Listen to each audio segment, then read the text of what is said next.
Hello, 22 Tony here, with another discussion on collecting vintage and antique ammo.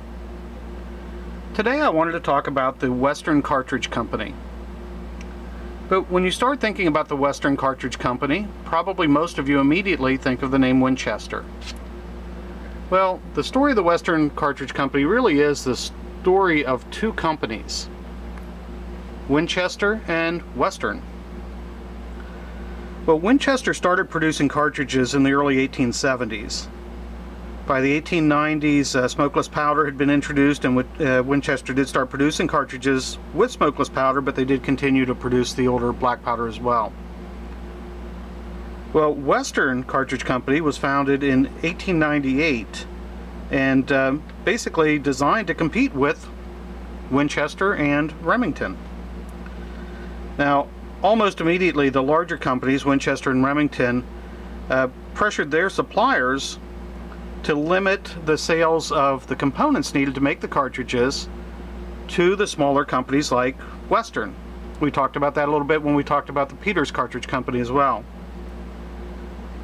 Well, in order to survive, Western formed the Union Cap and Chemical Company and started producing their own primers. They also purchased companies that produced other raw materials, things like the paper and the wadding and the other materials they needed. They either purchased their own companies or started their own companies. They started making their own brass. Well, through the early part of the 1900s, Western and Winchester competed fiercely.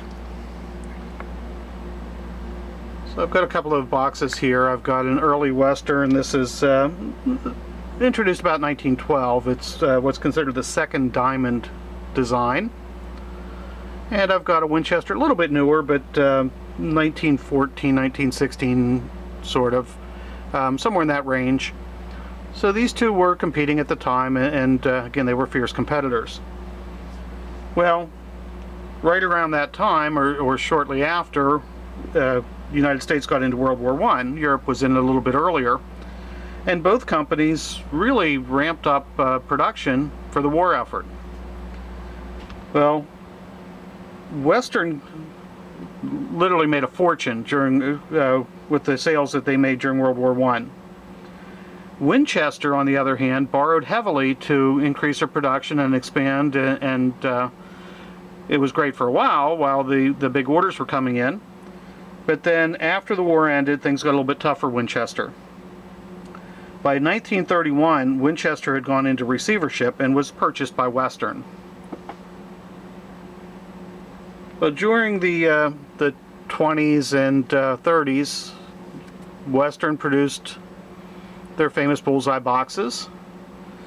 And starting about 1931, running up really into the 60s, they produced this style box as well. Now, during the 1930s, Winchester produced a box that looked like this. And you'll notice the color schemes are very similar, and I'm sure there was a reason for that. Well, in 1935, the two companies were actually merged into the Winchester Western Cartridge Company. So by 1935, the two companies were one.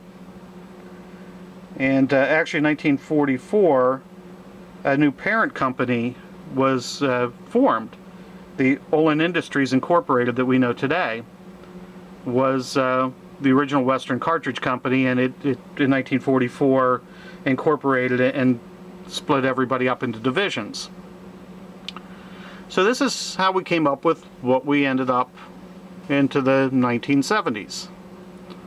Western, as you can see, still was just labeled Western. And the Western Super X that we're all familiar with. But during the same period of time, the late 1970s, you can see Winchester was labeling Winchester Western. Now, they both say that they're divisions of Olin Industries, and they are actually the same company by this point. But for some reason, Western continued as Western, and Winchester is Winchester Western. Well, this is just a little bit of a discussion. There's a lot more interesting history in these two companies. As we all know, Winchester also is a producer of firearms. They created the M1 carbine for World War II for the United States Army. And there's hours of research you can put into these two companies. So I just wanted to give you a little bit of an introductory and how they became one. I hope you enjoyed today's video. I hope it gives you something to think about. Please feel free to share any or all of my videos and subscribe, and hopefully you'll enjoy them a little bit. And thanks for watching.